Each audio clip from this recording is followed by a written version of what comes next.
Sign T1 by T2 by W। আচ্ছা, তাহলে T1 এর নিচে হবে সাইন 165, তাই না? T2 এর নিচে কত হবে?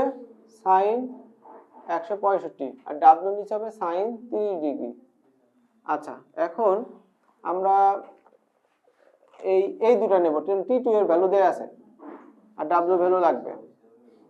তাহলে W সমান হচ্ছে কত? W সমান হচ্ছে T2 এত into sine 30 degree divided by sine 165 degree. T2 এর মান কত দেয়া আছে? 10.36।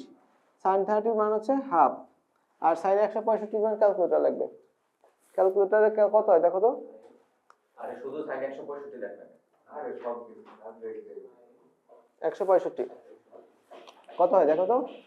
মোট অ্যান্সার আছে 20.01 একবারে 20.01 এত নিউটন।